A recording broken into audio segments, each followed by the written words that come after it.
Hello and welcome. You're watching Coronavirus Facts versus Myths. I'm Gargi Rawat. Let's get you the numbers first. In India, logged 34,703 new cases in the last 24 hours. Its lowest in 111 days as the COVID wave, the second wave of COVID infections appears to be ebbing now. The country also reported 553 deaths over the last 24 hours, a sharp drop from the 773 deaths that were recorded a day earlier. Now, the recovery rate stands at 97.17% and the daily test positivity rate is currently at 2.11%. Now, it has been estimated that to prevent a third COVID wave in India, we must inoculate at least 60% of the 1.3 billion population with both doses of a vaccine by December this year. Now, for this, we must administer injections to 8.6 million people every single day. That's 86 lakh people every day. Yet, for a little more than a week now, the country has been vaccinating at a rate of about 4 million people a day, a shortfall of 4.6 million. And there you can see the figure from Sunday, where just 1.5 million people received vaccines in a single day. So we have to quicken the rate of vaccinations. Now, a new study that has said the Delta variant of coronavirus is 8 times less sensitive to antibodies generated by vaccines as compared to the original strain that came from China's Wuhan. The study, which is yet to be peer-reviewed, was conducted on more than 100 healthcare workers at 3 centers in India, and it found that the B.1.617.2 Delta variant not only dominates vaccine breakthrough infections with higher respiratory viral loads compared to the non-Delta infections, but also generates a greater transmission among the fully vaccinated healthcare workers.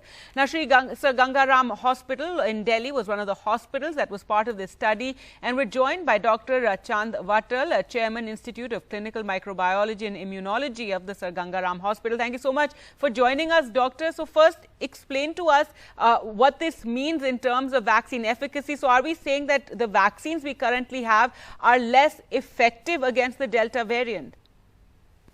Thanks, Gargi, for getting me here. Yeah, we are trying to say that that's an in vitro study and not peer-reviewed as yet. But the first impression is that, yes, that's the reason, as we were looking for the reasons for breakthrough infections. So this was one of the reasons we could find out that the neutralization effectiveness of the sera of such patients who were vaccinated or even had the natural infection with the classical Wuhan virus was less effective in neutralizing this. And this variant that has come up, that's the Delta variant, we have also found that has the spike protein enhanced.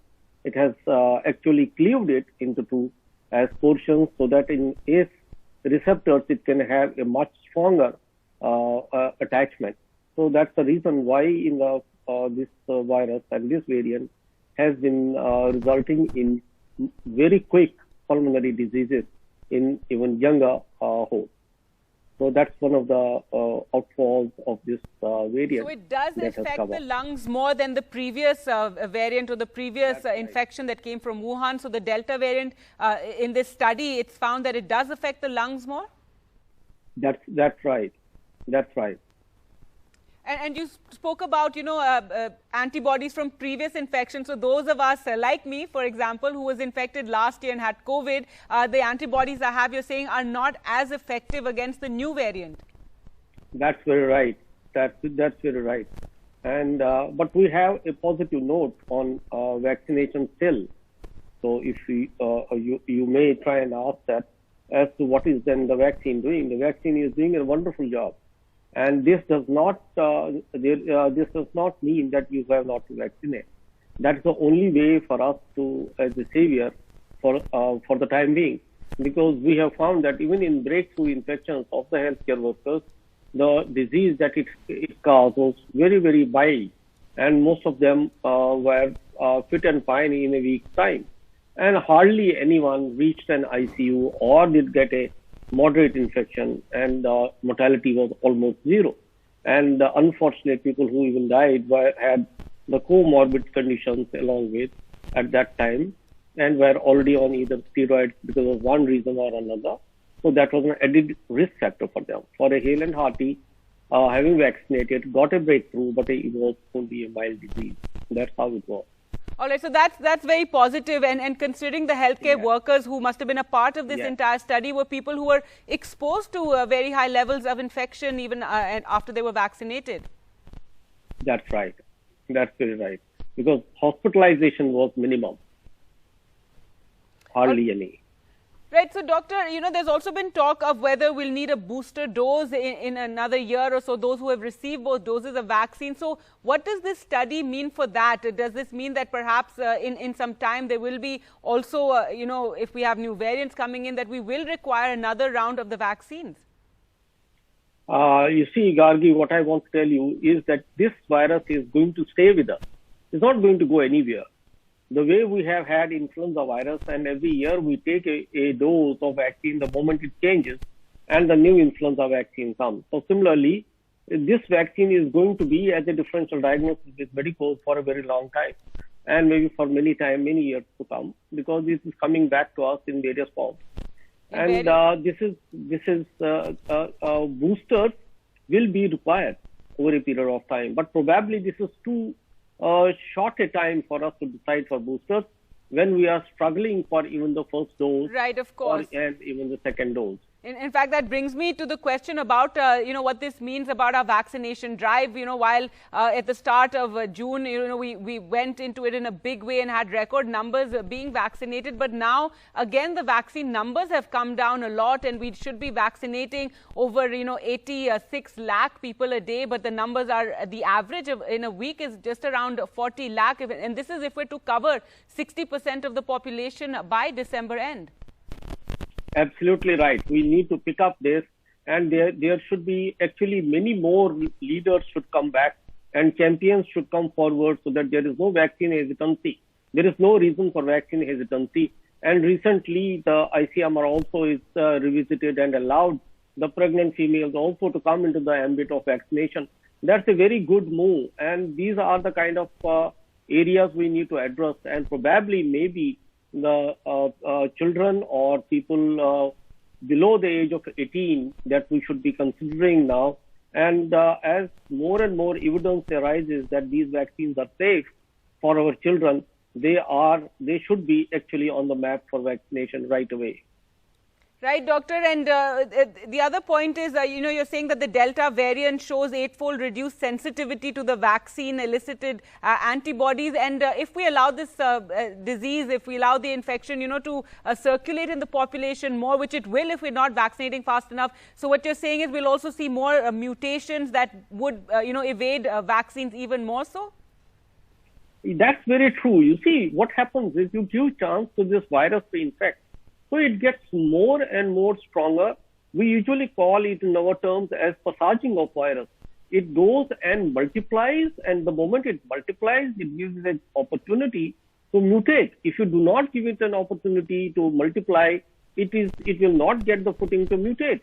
So if you have the BMD, that is the protection, the infection control measures that you take, and the COVID appropriate behavior that you keep on having, because we have to do that for a long time, and not that you get vaccinated and you throw caution to wind, move around without a mask or washing your hands and do whatever way you like, and move in crowds. That's not on, even if you are vaccinated. So these are the limitations which we are facing at the moment. That's right. Doctor, thank you so much for joining us. And clearly, everyone needs to continue practicing all those COVID protocols even after you've been vaccinated. Thank you so much. Thank you very much. Now, the second focus on the show today, a new health complication arising from the treatment of COVID has raised concerns after 3 confirmed cases of vascular necrosis, AVN, or death of bone tissues have been reported from Mumbai. AVN has emerged as yet another debilitating condition after mucormycosis or black fungus affecting post-COVID patients, and this can be caused because of temporary or permanent loss of blood supply to the bone. But to explain it better, we're now joined by Dr. Sanjay Agarwala, Medical Director, Chief of Surgery and Head Orthopedics at Mumbai-based Hinduja Hospital. Thank you so much, Doctor, for joining us. You've written a paper also on this. If you could explain to us, what is this? Thank you, Dharvi. Thank you for having me to talk to your audience about what is avascular necrosis. Essentially, avascular necrosis, as the very term says, avascular, no blood supply, and no blood supply leaving behind dead bone. When you get dead bone, it obviously becomes painful, and bone which should be hard like wood becomes soft like a boiled potato. When there is pressure on this kind of a bone, the bone collapses and the patient then needs surgery such as a hip replacement. Over 20 years of publications and research on this particularly vexing condition, we have shown that there are appropriate medications which can prevent surgery and are useful in the condition. Now, to our surprise, in COVID, we found that patients who had recovered from COVID, and one of the treatment protocols requires steroids, which certainly I would fully 100% endorse. It is life-saving. However, there is a possibility of a side effect of steroid which causes the death of this kind of a bone. It can be dramatic. However, it's very easily missed as a sprain, as some kind of an injury which will pass away. If the person has had COVID and has particularly taken steroid treatment and gets hip pain, right, he or she should go to the orthopedic surgeon, request him to recommend an MRI, and an MRI is confirmatory. Yes, Davi, I cut you short. Right, doctor, so if you could tell us about, the patients who had this, how did they realize, what were their ages, and what parts of the body does this affect most? Is there any information like that? So one of the commonest sites of affection is the hip joint, and the hip joint is a weight-bearing joint. Unlike the shoulder, which doesn't take weight, the hip joint, being a weight-bearing joint, the bone which was strong like wood becomes soft. Like a boiled potato, it collapses. And once it collapses, the patient gets arthritis. These three patients, coincidentally, were all doctors. Being doctors, they had access to medical data. They knew how to do a Google search. And when they discovered that they had AVN, they came to seek my opinion. And we recognize this as a treatment, as a condition which would do well with medication. And these three patients have done extremely well. Now, it takes 6 months for a journal like the British Medical Journal to publish its data. And this doctor, was 6 months ago. How many, how long after recovering from COVID is this being detected? Now, you say your three patients were all doctors, so obviously they were more medically, adept, and they knew about this sort of condition, which many of our viewers don't even know about. So when do you know that you need to consult your doctor if you're feeling some sort of a pain post-COVID? So what my recommendation is that reach out to your doctor early. Remind him that you're worried about AVN being a possibility, and a simple test of doing an MRI will confirm whether you have AVN or not. Now, since we talked about it so many months ago, these three patients aside, we have actually seen another 20 patients since then. And as this has been coming in the media, I have had multiple colleagues of mine from all over India, phoning me and telling me, Sanjay, we have 3 patients we've seen. We've seen 8 patients, so clearly this is the tip of the iceberg. So you're saying more and more cases are emerging of this. I mean, your paper is on 3 people, but you're saying more and more cases are emerging from across the country, especially since we know steroids were used so extensively during the second wave. So to reiterate, steroids must be used. Please do not have patients saying they will not use steroids.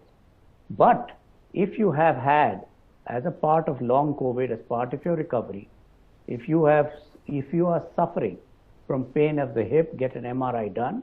And if the MRI shows AVN, Google Agarwala bisphosphonates AVN, you get the treatment protocol which you can then discuss with your doctor. Please don't try to rush and come to see me in Bombay. Go to your local doctor with the provisional potential diagnosis of AVN and start medical treatment. All right, and again, so you're saying more and more cases of this are emerging. You're getting, you're getting doctors from other parts of the country actually calling you and saying patients are coming to them with this. That's correct. Absolutely right. All right, this is another, there's so many things one is still learning about COVID. I mean, of course, all you doctors are too. And this is just another aspect of long COVID that is now emerging. And you're saying, but the treatment, if caught early, it can happen, it can be treated. However, if it's not treated, what happens then? So if it's treated, you can control it, you can cure it, it can reverse. If you do not treat it, then the bone will collapse and you will need hip surgery at the end, which is itself an excellent line of surgical treatment. But what I am recommending is that if you catch it early and you start the medical line of treatment, you can cure these patients. So if there is awareness, what the mind does not know, the eyes do not see. I would like those who are watching your program to recognize that this is possible. Reach out to your own doctor. Don't come rushing to me in Bombay. Reach out to your own doctor, get an MRI done, and then go ahead with the treatment. All right, well, clearly there needs to be more awareness about this condition that can take place after you've recovered from COVID. Thank you so much, Dr. Sanjay Agarwala, for joining us on the program. Thank you. Thank you for having me.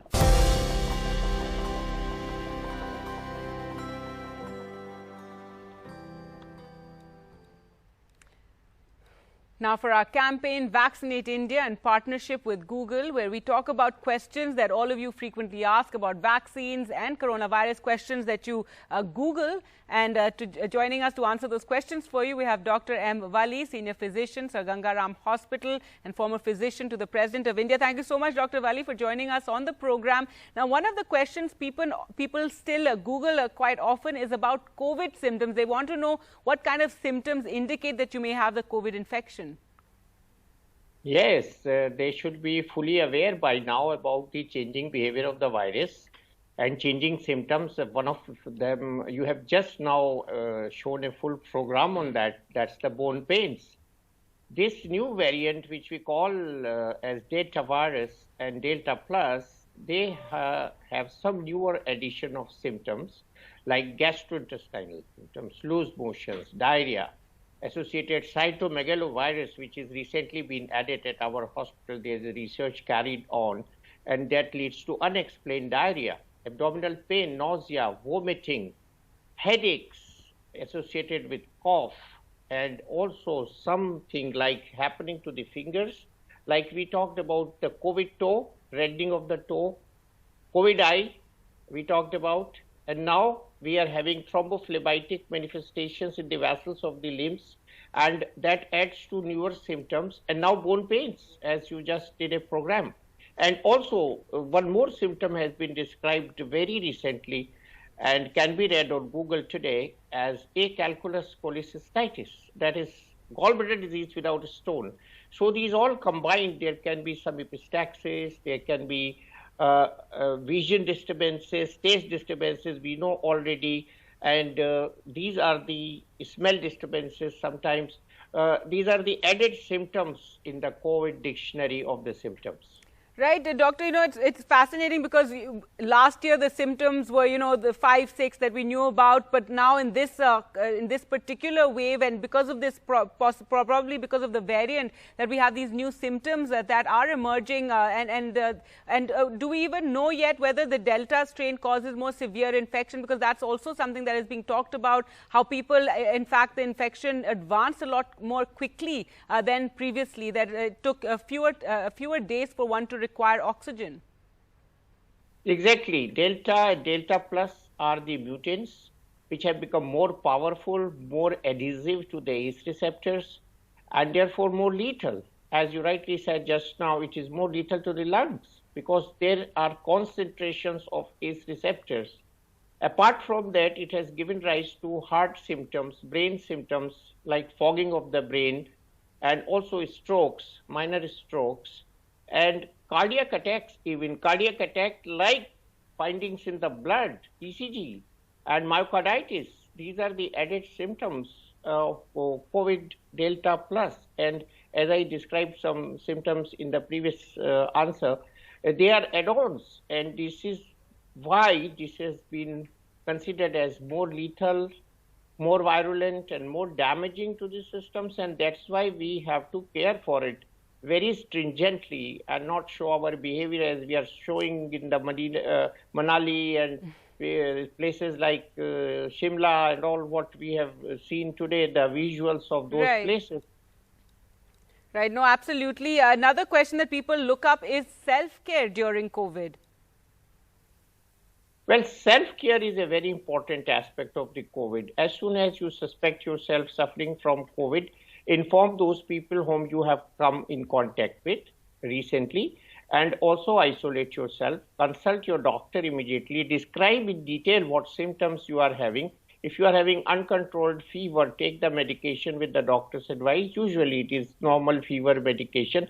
But if you start getting breathless, if you start getting dull, slow, if you have severe headache, if you have any other symptoms like change in your taste, change in your smell, or diarrhea, gastrointestinal symptoms, please contact your doctor immediately and make an itinerary of your symptoms so that you don't forget to tell any catchy symptom to your doctor, because this time it's a spectrum of the symptoms. It's like a rainbow starting from violet to red. So this can be anything. And as Dr. Agarwal just now said, if you have a pain in walking, go to your doctor. Don't ignore it. It could be a vascular necrosis. So newer symptoms are being added, like pain in abdomen, maybe due to gallbladder infection, diarrhea, unexplained diarrhea. So all these symptoms are very important. One should be very careful about it and isolate yourself at home. Keep away from small children at home. Keep away from the elders at home.